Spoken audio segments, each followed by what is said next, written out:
Prairie Mosaic is funded by the Minnesota Arts and Cultural Heritage Fund with money from the vote of the people of Minnesota on November 4th, 2008, the North Dakota Council on the Arts, and by the members of Prairie Public. Welcome to Prairie Mosaic, a patchwork of stories about the arts, culture, and history in our region. Hi, I'm Bob Dambach.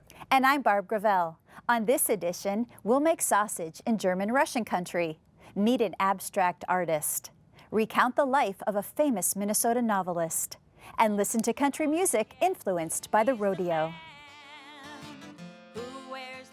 Prairie Public produced a documentary called Prairie Memories, the Vietnam War Years, in which we recorded oral histories of people who served, who protested, or who were left behind.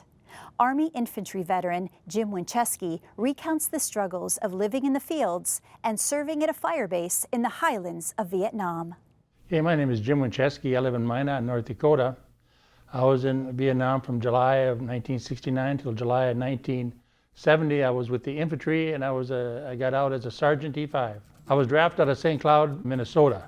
I was up north in the highlands. We were up in the jungle, worked off of fire bases, went out with the platoon or squads for 6 days, got resupplied every 3 days, then went back to the fire base. I carried an M16 and I carried hand grenades, and we walked around in the jungle. We wandered around in the jungle, moved from spot to spot in a helicopter. There was 6 to 7 into a squad, and there's 3 infantry squads, and then there was a mortar squad in the platoon, and then 3 platoons to a company. So we either went out in squads or in platoons.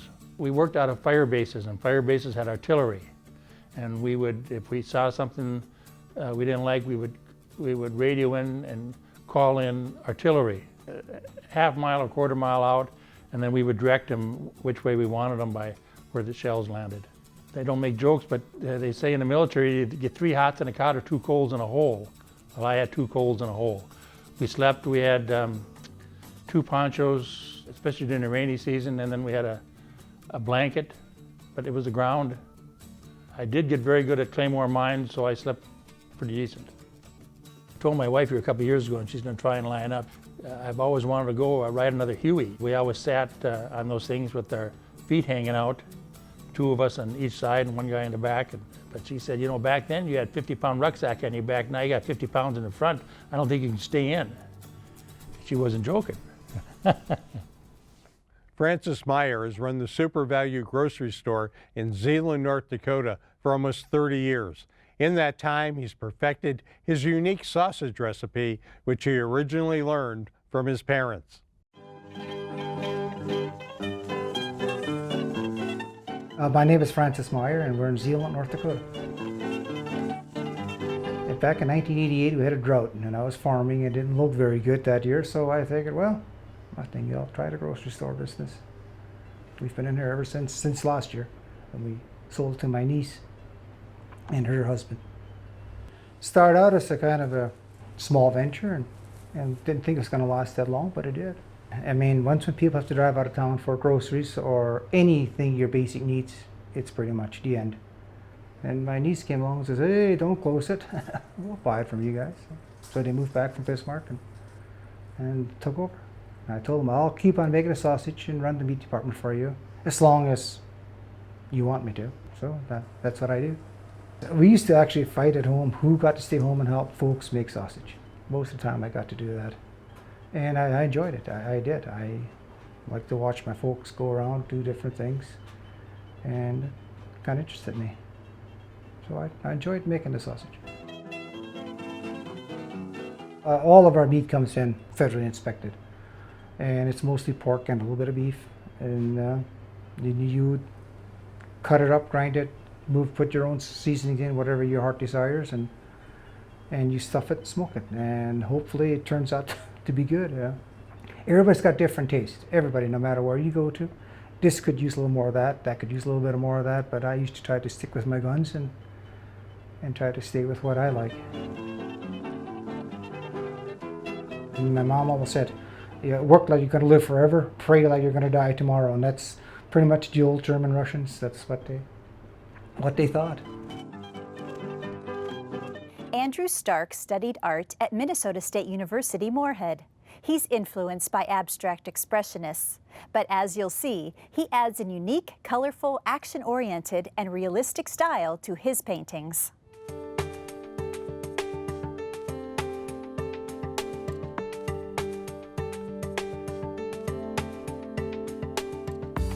Trying to create some kind of spiritual moment with painting, that's my ultimate goal. It really started with being 5 years old and drawing, and drawing at the kitchen table with my father. My parents were always very encouraging of my artwork, always encouraging me to draw as much as possible. Once I got to college, I decided to take some art classes, and I really fell in love with painting. I loved that working method, the experience of painting, and kind of the meditative qualities of it. I'm very influenced by the abstract expressionists. I always found I loved more of an expressive, kind of action experience-oriented kind of style, as opposed to a highly realistic. I consider myself a colorist, and in terms of the process, it's all about the responding to the mark. Drawing has been very influential in terms of putting a mark down, responding to that mark, trying to understand or design the chaos that you create and make order out of it. The process of being in the studio at MSUM and working and getting feedback from professors, from fellow students, colleagues, that I think is kind of where you start to really gauge your work. You can look at it objectively, you start to understand how the viewer responds to it. You develop, conceptually, develop the material, the technique. I remember that first step was very, very daunting. You're putting your work out there to be judged. But I had a very good reception early on. I got into the Underbrush Gallery right away after my BFA show. So those experiences really allow you to start to get the desire to show work. My paintings are very influenced by my mood. I think they're evocative of different moods. The viewer is always going to take something away from a painting that I don't anticipate or expect, and I have to take that into consideration. My intent is more that it creates some kind of emotional response with a person. All of my paintings are kind of interior and exterior, not only influenced by the outside, but my own inner thoughts and moods and feelings, and trying to evoke a feeling in that sense. Knowing when you're done is always difficult. My mentor, Zimi Guan, used to say, a painter is never finished, the painting is never done. Or the artist is never happy with the result, it's always a constant struggle. I tend to work on 4 or 5 paintings at once, and so I'm kind of always rotating. When I'll get stuck, I'll move on to something else and come back. So, it can take weeks, it can take months. I have some paintings that I haven't been happy with over the course of a year or two. I come back to it and something will happen. It's difficult to find that stopping point. There's a feeling I have when it feels complete. At least it becomes, in my mind, really set in its own objectness. Once the work for me is completed, it's done, and I need to move on. I've had to supplement my income. That's part of the struggle. I feel like I've been extremely lucky in being able to get into galleries, such as Etche, and have an opportunity to show my work and to sell work. But it is hard. It's difficult as a career. But going into it and deciding to get my bachelor's and then ultimately my master's of fine art, I knew that this was the path I wanted to take. This was my passion. It keeps you coming back, and so far it's been very rewarding. The community, especially downtown, is very arts pro and art supportive. It's very inspirational for me, and it gives me a sense of peace. Arts often have a lot of difficulty in terms of support, but I think there's always room for improvement. Follow your passion, do what you love. Don't be afraid to take risks. one of the biggest lessons that I learned while in school was, and especially with painting, was not being afraid to fail in terms of my work. Always pushing forward, experimenting, exploring, trying as many techniques as possible, trying as many things as you can, and to really carve out where you want to go.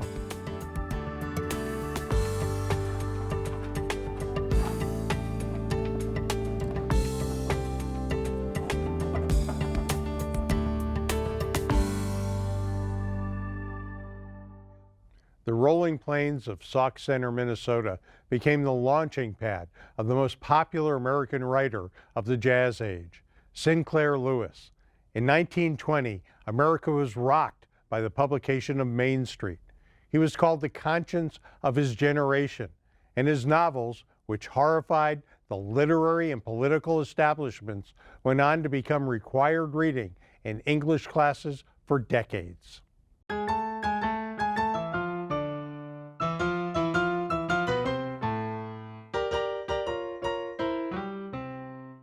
Sinclair Lewis was the first American to receive the Nobel Prize. Some people feel because Europe disliked America, and here was a guy who was making fun of America.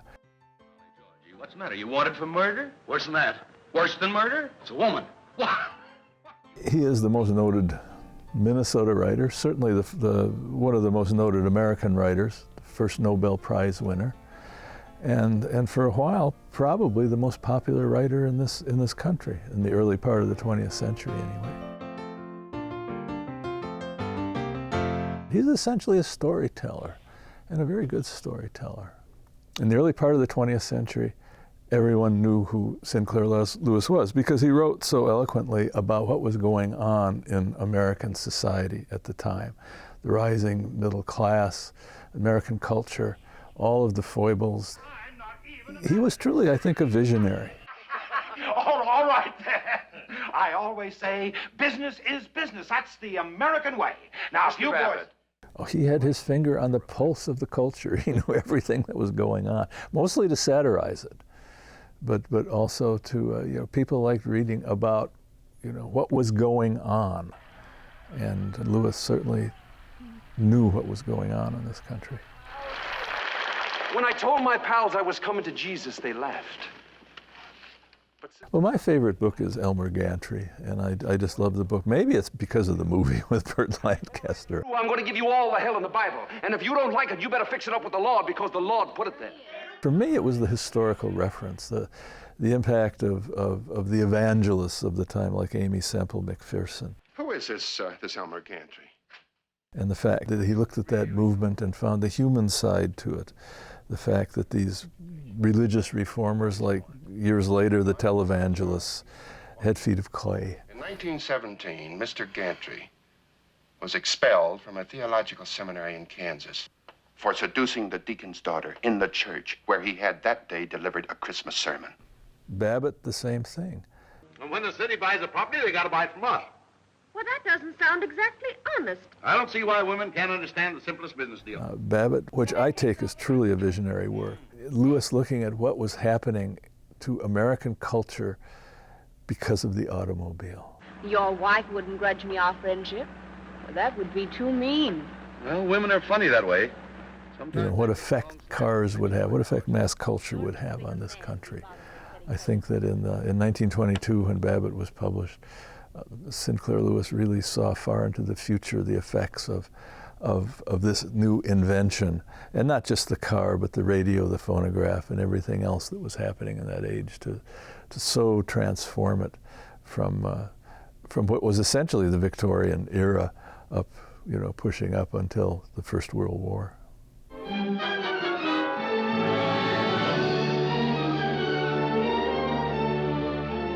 Certainly the book that all Minnesota school children read for many years was Main Street, and it remains his most famous and well-known book.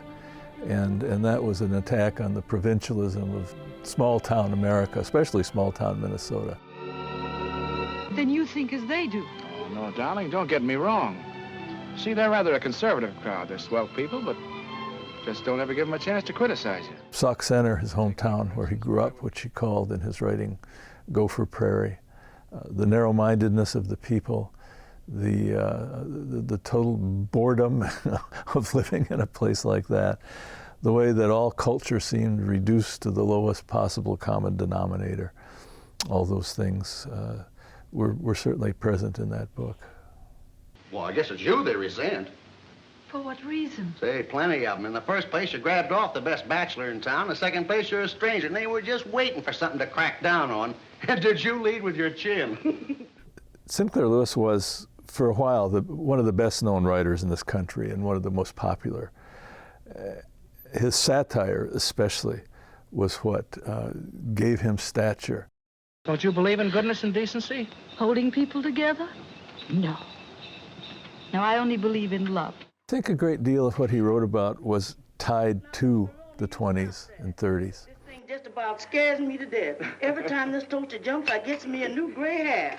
I never can understand these newfangled gadgets. When I had to teach Main Street, it was one of the hardest things I ever had to do as a teacher, because the students were almost in open rebellion, because they just did not like the book because of all of the getting bogged down in all of this material from the 20s that they didn't understand.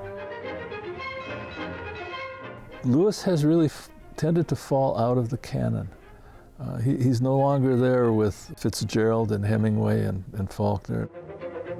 And my thought of that is simply because he was just too limited to the 20s. A great writer of the 20s, but still unable to transcend it in important ways. Connie Germanson grew up with a love for horses and the rodeo, so it's natural that her music would reflect these passions. Her voice lends itself to the heartfelt lyrics that describe experiences ranging from being a mother to overcoming obstacles. I met a bronc rider at a big rodeo. I fell in love, I told him so. But this was his answer to me: to ride hard and travel far, I've got to be free. He said, I'll ride for 8 seconds, I'm gonna spur with all I've got. I'm gonna ride for 8 seconds, I wanna be the man on top. He said, I'll ride for 8 seconds, gotta lift on that buck rein. I'm gonna ride for 8 seconds, everybody's gonna know my name.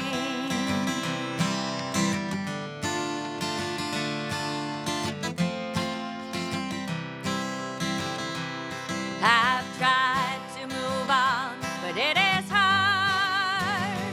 I've loved this man right from the start.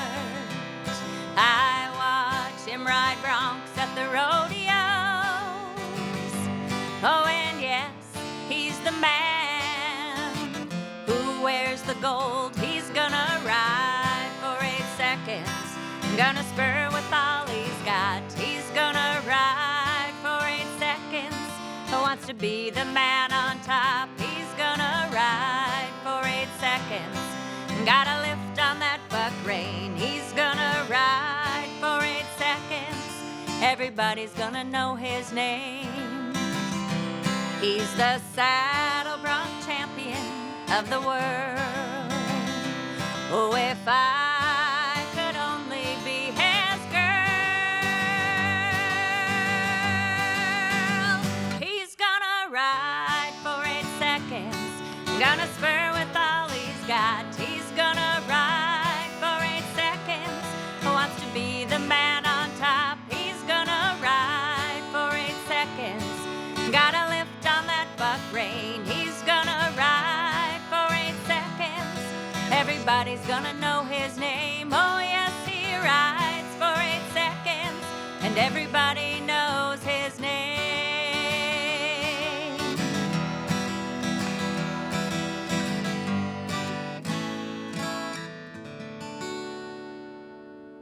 Hi, I'm Connie Germanson from Albertville, Minnesota. I write and sing a lot of country songs. I grew up in western North Dakota, so I have country roots, and my songs are just about real life.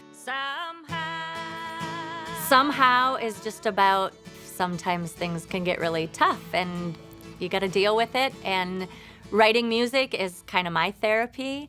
And so that song is just written about some tough things in my life, and I knew somehow I was going to be able to get through them.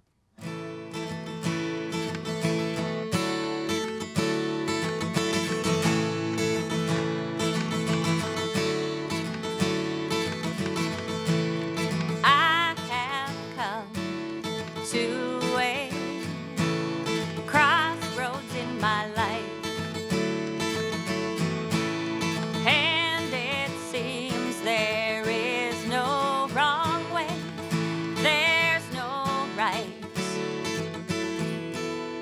There's gotta be a way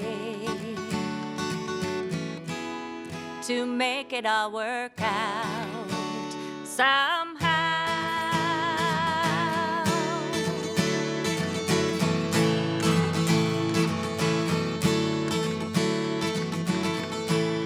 I don't understand why people have to talk. They don't even know what's going on. They haven't walked the walk. There's gotta be a way to make it all work out somehow.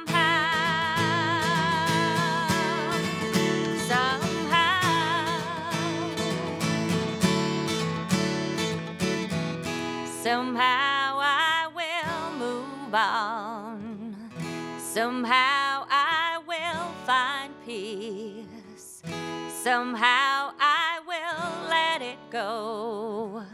I will get through this grief somehow.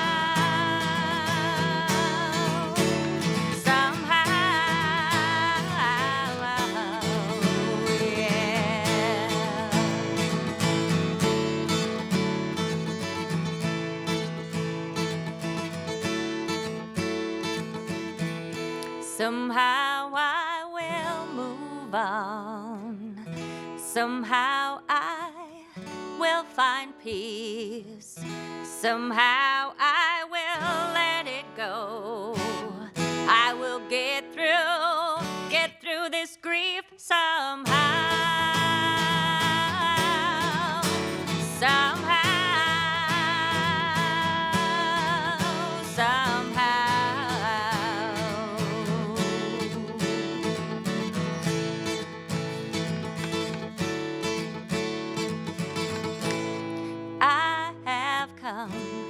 To a crossroads in my life, and it seems there is no wrong way.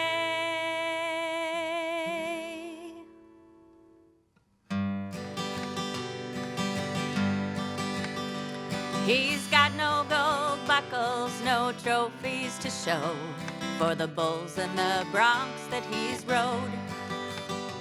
For he's never been first at the big rodeo, and on most of his rides he's been throwed. He's broken, he's skinny, he's always been that. Many times he's spent more than he's earned. He keeps his records in the band of his hat. He's forgotten about twice what he's learned. Well, he curses the life when he's calving again in the half-melted snow and the mud. But he figures it's worth it as soon as he sees an old cottonwood starting to bud. Then summer comes dusty, hot, windy, and brown, and he don't often make it to town. He works through the night when the water tank's dry, cattle scattered and fences tore down.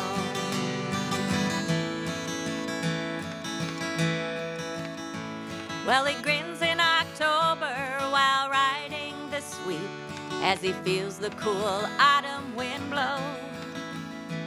Through dancing gold aspens, sees cattle strung out on the trail in the valley below.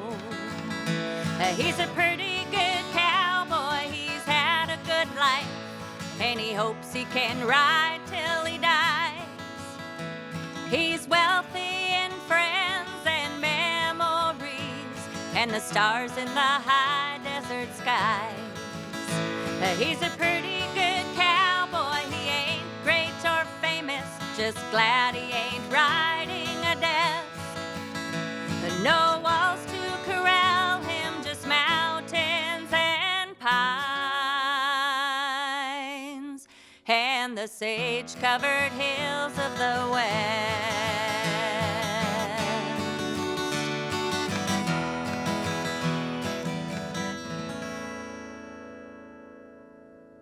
If you know of an artist, a topic, or an organization in our region that you think might make for an interesting segment, please contact us at Prairie Mosaic at prairiepublic.org.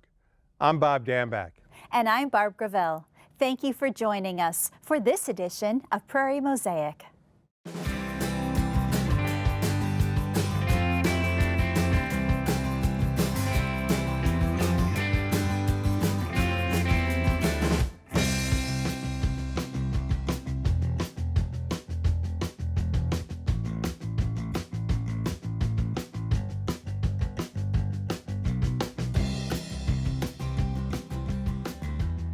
Prairie Mosaic is funded by the Minnesota Arts and Cultural Heritage Fund with money from the vote of the people of Minnesota on November 4th, 2008, the North Dakota Council on the Arts, and by the members of Prairie Public.